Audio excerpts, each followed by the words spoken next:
Hello, welcome back to At the Power Table, where we are breaking barriers and building the future together. It is almost summer in the UK. The sun is shining and it makes me very, very happy. Almost as happy as it makes me to bring you the co-founder of Two Blue Solar, a company which is making PV panels much more accessible to businesses and driving the energy transition forward. Daniel and I have not known each other prior to the podcast. I reached out to him on LinkedIn and he was kind enough to say yes. And we had a great conversation, which I will not keep you from. So hope you have a great one.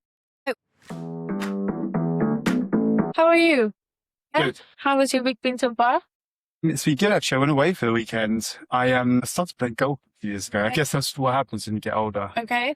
And my brother-in-law's, my sister's husband, has been nagging me to get to golf for years. And then he nagged me to come on a golf trip with him and one or two others. And now that golf trip has grown into 12 of us. Okay, So that's we're in cool. Barcelona this weekend playing That's golf. very nice. That is a treat. Was it just guys or? It was just guys, yeah. And there's kind of, as it's grown, there's been a kind of core of this. There was originally kind of a core of 4, then it became a core of 6 and a core of 8. And now it's like a core of at least 10 that are going every year. And now it's kind of the 2 that joined us this year, kind of now part of the core. So we've kind of got a core 12 people that are going to go away every year too. That's really nice. That's pretty impressive. And a lot of them they're kind of friends of friends of friends. So I don't see them the whole year until we do this trip again, which is really nice. I've just been in safari and the theme from the safari was pretty much the women do all the work, like they look after all the babies and then the men get kicked out of their clan and whatever. Yeah. And then they form a little boys. I kind of can see that, but I mean, in my household, my wife split the responsibility. I mean, she's obviously doing the lion's share, and anybody that suggests as a husband that they do more than even 50%, getting it completely wrong. But I'm definitely the one that's better at the washing and the cleaning and the ironing and stuff like that. So it's not a completely, what's the word? Age-old type of split in our household. I mean, hopefully not. No, it's not as primal as you were suggesting I might be. No, sorry, that wasn't the suggestion. It was just a theme that I picked up from the safari. And I was like, oh my God, that's how it's done in nature. The men literally father a kid and then get kicked out. So they've got no useful responsibility there. Fair enough. But luckily we've evolved. Yeah, some of us, maybe not as much, I don't know. Hopefully all of us. It feels like it's far, right? Yeah, it does. I don't know if it feels, I'm pointing at myself as if I know what I'm doing, but I don't know what I'm doing. So I'm sure they'll tell us and they're not picking us up. I should feel better. I don't know what I'm doing either. Yeah, exactly. We've done a few before. How's the ones before this go? Really good. Yeah. I mean, I really enjoy doing this podcast. It's just really cool to meet new people. Yeah. I listen to their story. But yeah, whether I'm making a real impact or not is a TBC. Well, if you don't keep going, you'll never know. Exactly. But and how work been about that? Work is really, really chilled. For the most part, yeah, my team knows they're super supportive. I don't have to log it formally because I'm not making any revenue from it. Of course. Especially when this one goes out. Yeah, but then they should be panicking that I'm going to quit my day job. Exactly. But no, they're super chilled. And I thought it's the kind of thing they might encourage. Is it PW? Sorry. Yeah. This is the kind of thing I thought they would try and encourage. I think they did try and encourage. They did try to ask me if I wanted to do it for Deloitte themselves. So you didn't really fancy that? No, because it's a big company, so there's lots of risk and quality control processes and which I was like, I do enough of that in my day job, but I'm going to do it here. So, no. Fair enough. This is your opportunity to let loose, is what you're saying. Answer difficult questions. Well, so far we haven't asked any difficult questions. They're really simple questions, like, for example, tell us about yourself and what you do in the energy industry. So I started a business 4 years ago, almost exactly, last weekend, called Two Blue Solar. Oh, congratulations. Thanks so much. Feels like got a little toddler running around. That's what it kind of feels like. And what we do is we fund the installation of solar panels on the roofs or nearby land of commercial and industrial buildings. So there's a whole story behind how we came up with the idea and how it helps businesses. But I'm sure we're going to get to all of that. Yeah. Tell us about it. We've started. Yeah, we started. The idea came about because me and my business partner previously worked in property finance. So this is a whole long story about how I ended up in that. But to spend so much time we've got today. But we we were funding a bunch of different residential and commercial developments. And about 4 or 5 years ago, you might remember everyone was talking about the death of the high street and how everything's going online and it's all about warehousing and last mile delivery and all of that kind of stuff. And as a consequence of that, across our desk came loads of opportunities to fund new warehouses being built. And we're seeing these huge buildings, 500,000 square feet, 1,000,000 square feet, 250,000 square feet, smaller ones closer to town, with these huge roofs and then 4 solar panels on the roof. And it just seemed plainly obvious that that was wrong. And both me and my business partner have always been sustainability minded. Both of us come from backgrounds of entrepreneurialism. And it just kind of started a thread. And I read at the time that if you put solar panels on all the high quality south facing buildings of commercial industrial buildings, then we would never need to use any greenbelt land for any of our solar aspirations up till 2035. So that's so plainly obvious. It's right there. Why isn't this happening? So we were asking the developers that were coming to us, why aren't you doing this?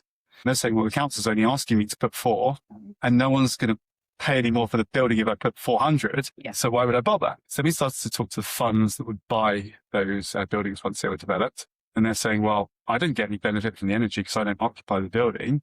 And no tenant's going to rent the building for any more if it's got solar on the roof. Yeah. Although I think that is now changing. Which is also kind of interesting. So I thought that's interesting.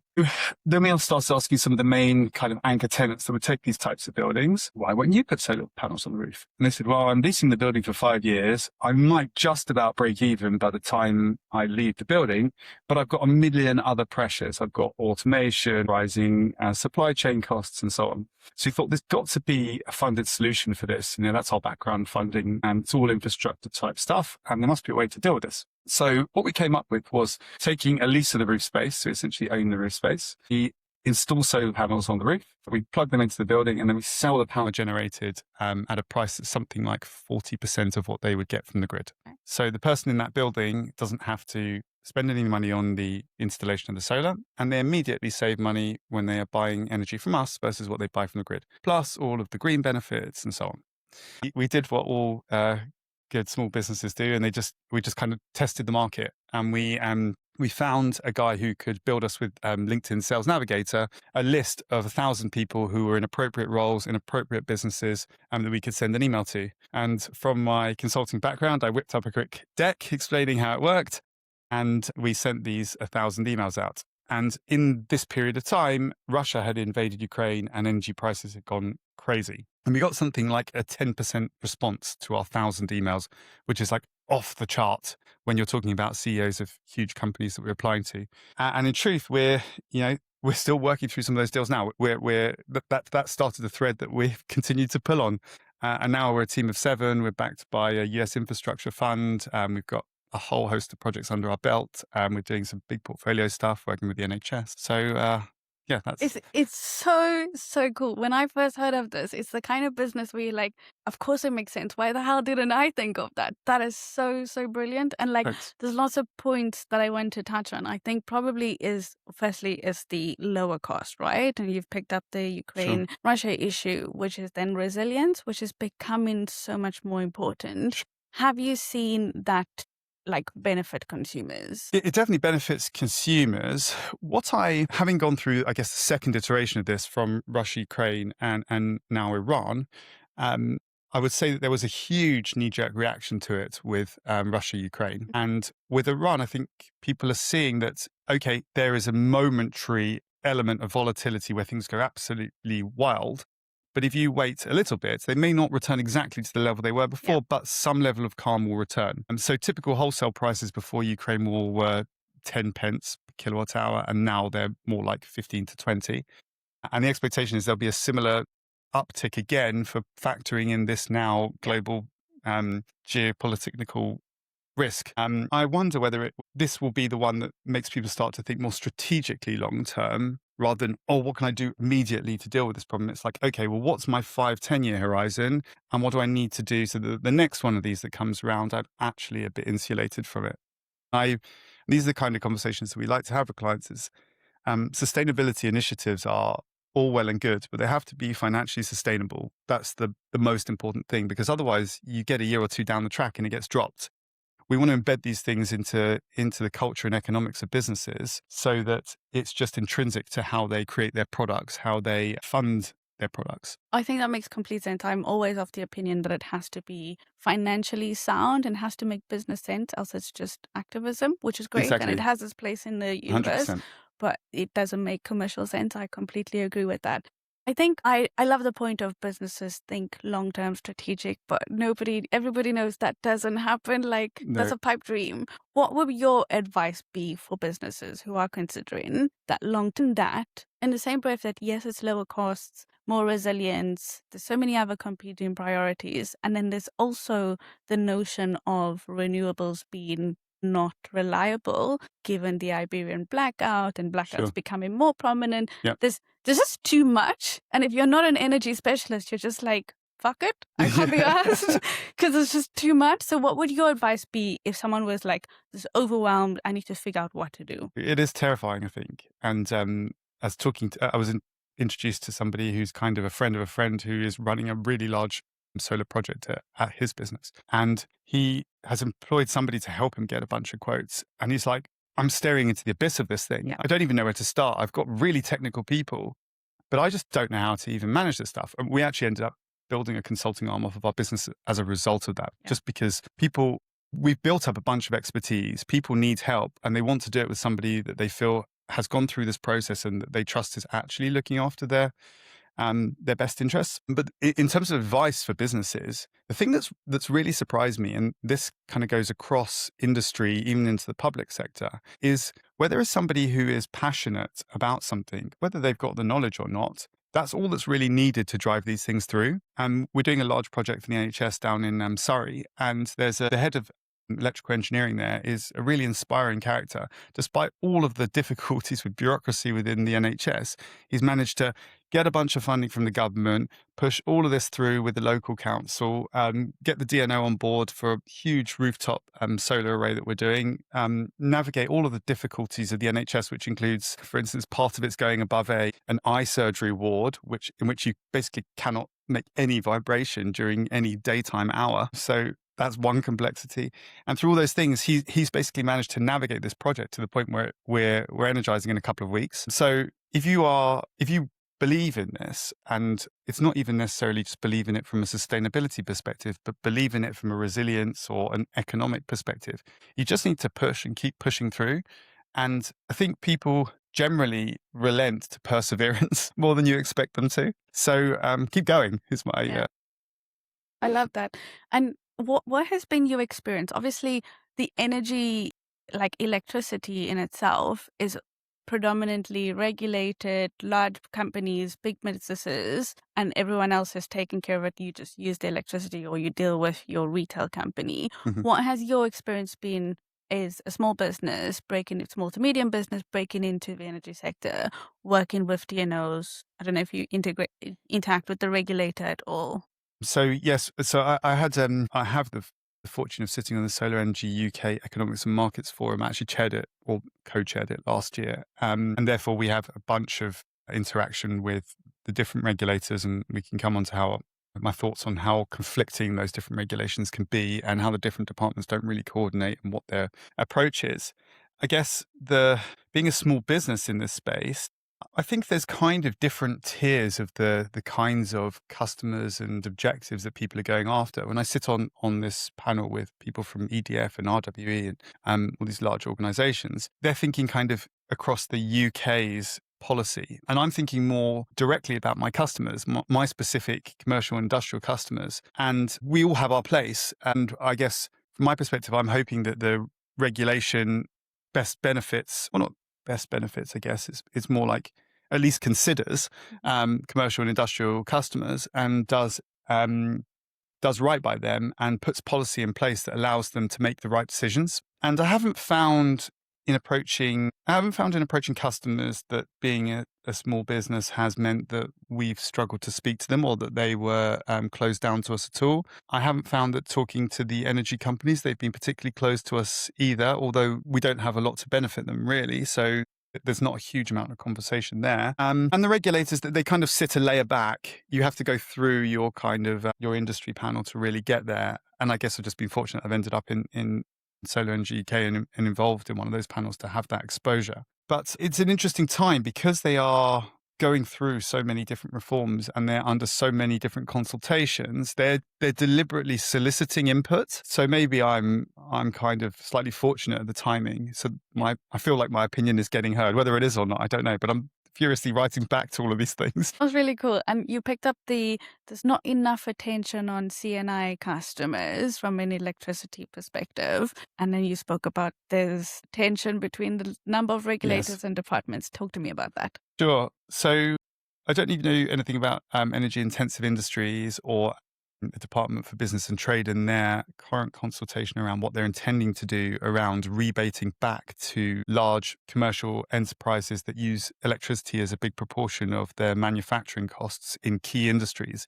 But essentially what they're intending to do is roll this out wider and further and broaden the rebates that they could get in terms of which components of your bill you get rebated on. And they're trying to broaden out the companies that it applies to, both in terms of size of electricity, kind of increasing the scope of businesses that are eligible in terms of size, and then also increasing the number of industries that are eligible as well. So it's businesses they consider to be core. So that's things like aerospace and AI and so on. So they're intending to offer a rebate for any electricity they buy from the grid.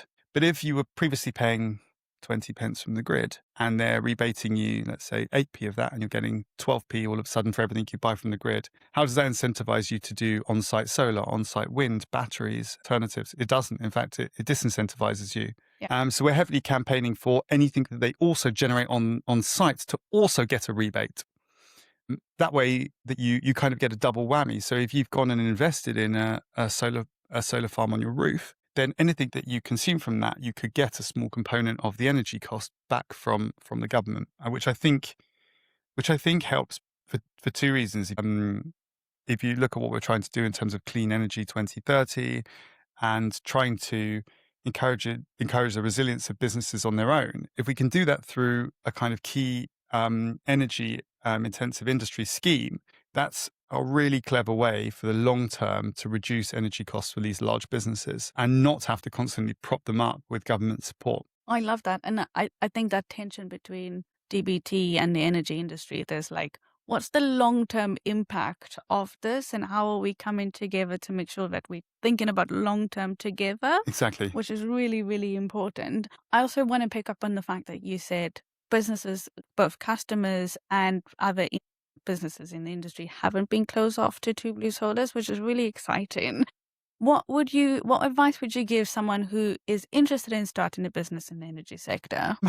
I guess it's one of those things that you kind of sit there before you're on this journey and you think, I just need an idea, and that idea's got to be perfect, and this idea's okay, but I'm not sure it's going to have the legs.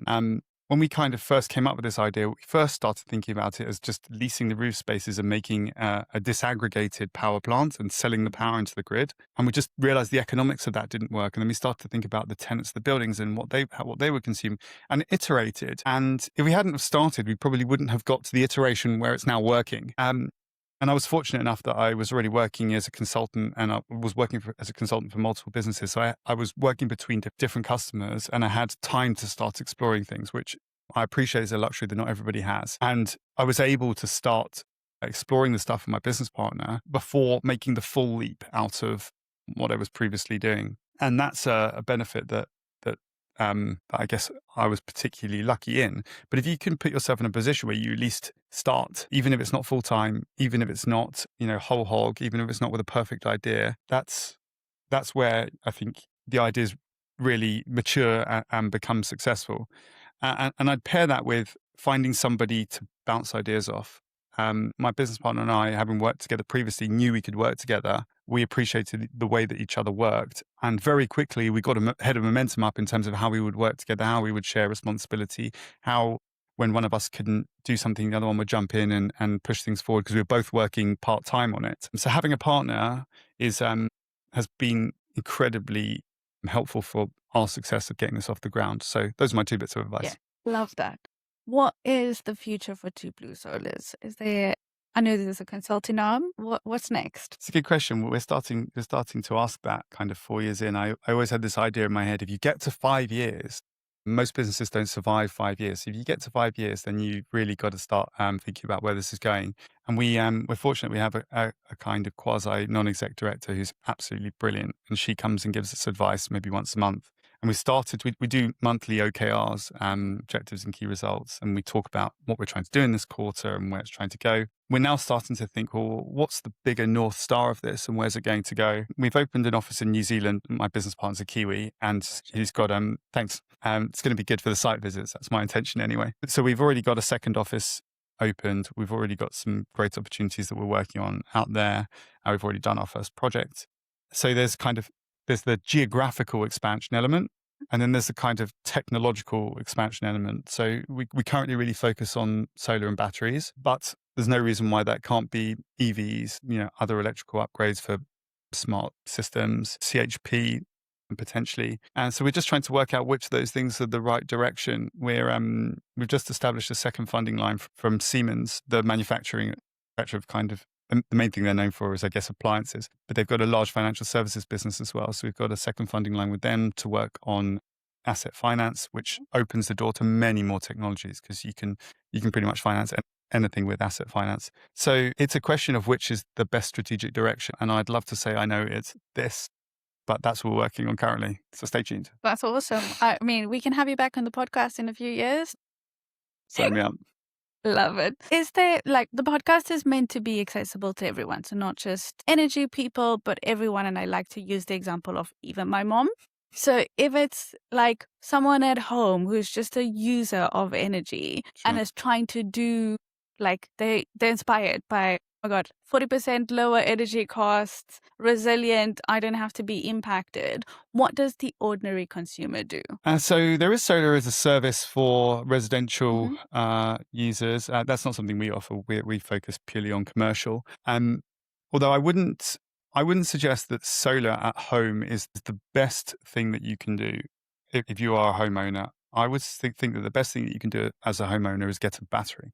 The main reason for that is that your energy consumption profile, typically, that's not saying for everybody, is that you use most of your power between 5 in the evening and 9 or 10 at night, and then between 6 and 8 in the morning. And then during the day when the sun is shining brightest and the solar is generating all of its energy, there's no one there using it. So without a battery, that feeds into the grid, and it feeds into the grid at the worst possible time, as in when you get the cheapest price for that energy. Alternatively, there are many companies, and I'm signed up to E.ON, who do this. They offer you a night tariff and a day tariff. So I pay 7 pence at night, which I charge my EV charger on, and 20 pence during the day. Yeah. With the battery, you can shift all that 7 pence at night to 7 pence during the day. So that, if you're thinking of dipping your toe into some sort of renewable sustainability, electricity saving initiative, and you wanted to do one first, I would recommend a battery. I love that. That's really, really cool. What has been one of the things that you have learned most about yourself starting 2 Blue Solar? Question. I think when you work for a larger organization, it's quite easy the things that you are less capable of or less motivated to do, it's quite easy to kind of shirk those. Yeah. And it's quite easy to, I guess, delay them. But when you have got people working for you and it's your own business, there are things that I'm better at and things that I'm worse at. And I have to force myself to be really regimented in terms of a to-do list, what's the most pressing priority, and get those things done. And I'm often sitting there grueling through a long contract, which I hate doing. I hate reading contracts. And thinking, I'm proud of myself for actually prioritizing this, when in the past I probably would have put it off forever. So that's what I've learned about myself, is that to be successful in this, I've had to really focus on what the priority is and force myself to do things. It's back to your earlier comment of just keep going, that persistence. I think in terms of the energy industry more broadly, there is a skills gap, and we're competing globally, we're competing with other industries. In terms of skills, if you were to pick out top 3 skills, what would you think are the most important skills that you need to join the energy industry, or even become an entrepreneur in energy? Sure.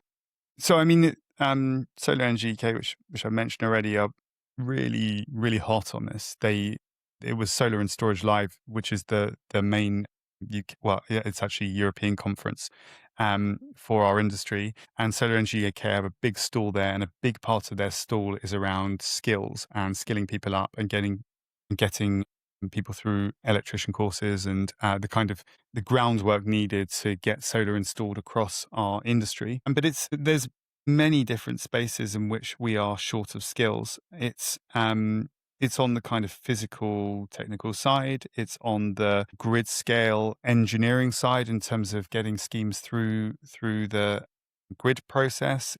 There's planning, a shortage of planning skill sets in terms of getting large scale planning done. I would say that the technical design work, the engineering design work, is very rarely taught at universities. So most people that are learning how to do technical solar design are learning that on the job. They're not learning that having done a bachelor's in it at some university. So it's kind of all over the place. And the spot that we sit in is kind of interesting because it's kind of somewhere between a technical role, a financial role, a sales role. So you kind of need a whole mix of skill sets to do what we do. And I think with I guess, if you include New Zealand and the temporary team that are working with us as well, and the 10, 12 people that's been, I think there's only been one who's come with solar experience before. Okay. So it's not that easy to find people that you think are bright and hardworking and entrepreneurial, I guess, to work in that kind of environment and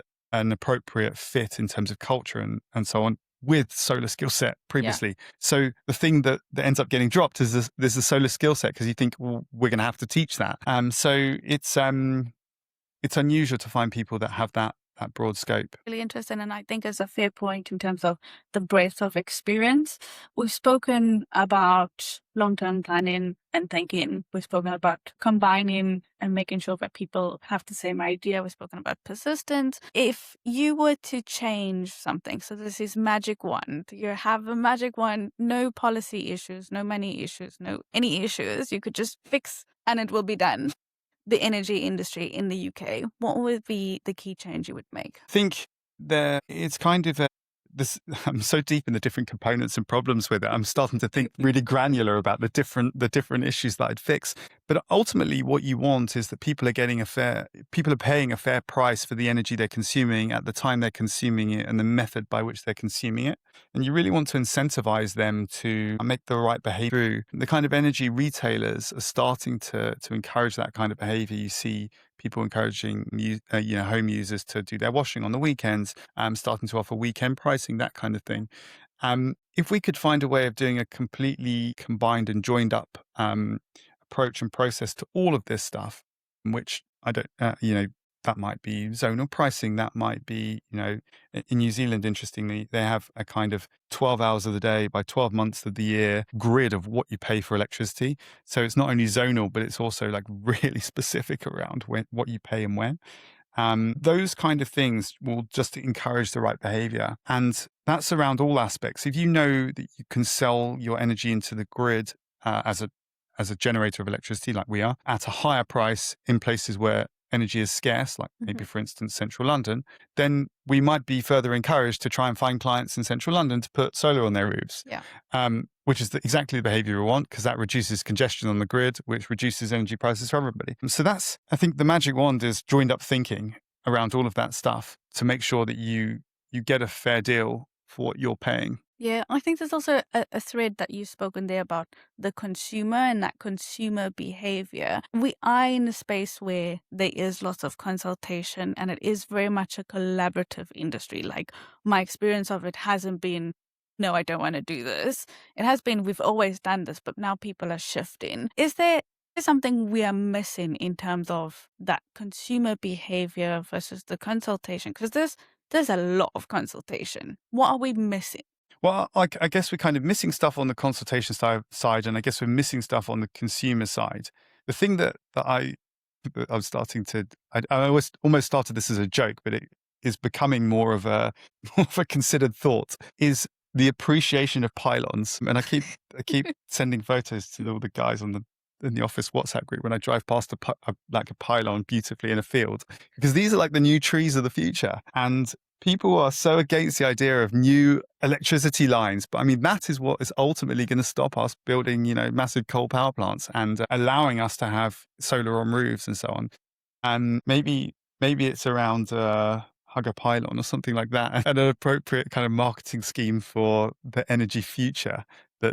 That's one thing that we're definitely missing. I guess on the consultation side, you and you probably get this too. There's the REMA consultation, then the next week is Department for Business and Trade, and next week it's something else from DESNZ, then it's something else, and there's all these things going on. And I sit on this committee, and there are two people talking about, well, who was the one that issued that one? I can't remember who issued that one. Does that one? What happens when you apply for a CFD, but then this thing's going to have happened, and that's going to all these things? I don't think they actually join up. This seems to conflict with that. There's no one that seems to be sitting at the top of this and going, you know what, we've got quite a, I guess, isolated system here. It should be quite easy for us to make a policy that works for it all, as long as we just join it all up. And that's the thing that we're really missing on the consultation side, which is joined up sets of thinking across everything. Are you saying that's a new somebody who's comes in? Is that a NISO/GB Energy role or a business role? Well, that's the thing. When you go and campaign as a government on the idea of GB Energy, and this is a big campaign point, we're going to solve this for everybody, you assume that out of that, somebody that's going to sit at the top of it and say, right, this is all under me now, I'm going to make sure this has happened. But it doesn't seem to have happened. I don't know if it's supposed to sit under Ed Miliband or who, but there isn't a SAR for this that is thinking, bringing all these things together, getting all these people in a room saying, are we actually doing the right thing collaboratively? And not just for this government, but, for the next 50 years, what are we setting out here? This is like the biggest infrastructure project or the most important infrastructure project that we could potentially be doing in the next 50 years if we're not going to do HS2 or something of that nature. And now that the Elizabeth line's complete, it should be something that is so well considered, so joined up, but it just doesn't feel like that way. It feels like a policy paper goes out, consultation comes out, there's a date by which they're going to say they're going to send something, that date doesn't come, something else comes out that seems to conflict that. There's no one sitting over the top of everything. Yeah, I completely agree. I think for me, that's probably like one of my biggest issues is like, there's people who are committed, there's people who are passionate. It's why I love the energy industry. There's people who want to do stuff and we have great ideas about how to fix it. And then we just fall off a cliff. Like no one does the annoying, okay, you doing that, that's who's responsible. You're doing that, you're doing that. Like, I'm not sure I know. Yeah, we're both from a consulting background. So what and why? Yeah. That's why it really irks us both, because it's like, well, who's in the PMO office managing this? Who's making sure that the right people are going to the right places? And if someone implements something over there, that these people know about it. Yeah, I completely agree. Thank you. This has been an incredibly awesome conversation. Yeah, thanks. My final question, given your journey and you started in consulting, there were lots of entrepreneurial opportunities. Now you're growing to Blue Solar. You're going to be back on the podcast to tell us how it's huge all over New Zealand, UK, South Africa. So you can make a trip to It's going through big grid changes in South Africa. And we have lots of solar stuff. So yeah, lots of changes. But that's a different podcast. Also, I wanted to pick up on the REMA and I was like, do we have time? We don't have time for that one. But looking back at all of that, if you were to give Daniel at the beginning of his career advice, what advice would that be? There were kind of two things that really, that I stumbled upon that were, that I guess was lucky. One was finding a business partner who's much smarter and younger and just better at pretty much everything than me. So whatever idea I have before I've had a chance to blink, he's already implementing it and pushing it forward. So that is that's, I guess, an advice I would reinforce to that young Daniel who fell into that position. And the second is that we very quickly, so I ended up leaving consulting because I wanted to go and do a sales role, because I thought if I ever was going to become an entrepreneur, that I needed to have that opportunity to kind of be at the coalface and understand how to close. And we very quickly knew that sales is a very big part of what we did. And we needed somebody that could spearhead that for us. And we needed somebody, and sales is particularly hard to hire in. And Dylan and I my business partner and I had worked with somebody previously who was our previous head of sales, who was exceptional and very experienced and probably way out of our budget when we first started to try and convince her to come and join us. But we kind of agreed early on that we needed somebody that was just 100% focused on that. So there were all the other myriad operations and other bits that we would need to run around doing. We knew that somebody was focused on, closing deals and building a pipeline and all of that kind of stuff. So the advice that I would give to that young Daniel was make sure that you bring in that skill set of the core aspect of the business that drives the revenue. If that's sales, then it's sales. If it's a technical resource that is the key way that you drive revenue, then bring in that technical resource. But work out what that is, because as a growing business, we run all over the place, solving different problems, delving into minutiae of things that really shouldn't necessarily need to even be on the radar. But if you've got that person who's focused on that core thing, then at least you know that whilst you're doing all that minutiae, that core thing is still persisting and that revenue and pipeline are still happening. So that's the advice I'd give myself. Advice. I think the most important thing from this, you don't have to do everything yourself Yeah. to be successful, which is, probably something lots of people struggle with, trying to do everything. I think I'm aware of a lot of my faults, so I'm aware that I can't do everything myself. This has been brilliant. Thank you so much, Daniel. Pleasure. Appreciate your time. What a treat. Yay. Honestly, every time I think about business, I'm like, oh my God, I cannot believe I haven't thought about that myself, because it's so brilliant. Thankfully, Daniel and his partner have thought about it, and they are making PV accessible for businesses. I hope that this has inspired people to maybe think through what they need to do in order to become entrepreneurs within the energy transition. One of the things that stood out from was the level of acceptance from the broader energy industry for smaller and medium enterprise businesses. The misconception sometimes around energy is that it's so complex and secluded and it's only big players, but it's really nice to know that small, medium businesses are included. So fingers crossed that inspires you to open a business, and then you reach out to the podcast so that you can be our next guest. Next week, speaking of next guest, our next episode takes us into the depths of day-to-day project management at a energy facility, where we will be speaking to Bhavik Singh. Can't wait for you to listen to that. Bye.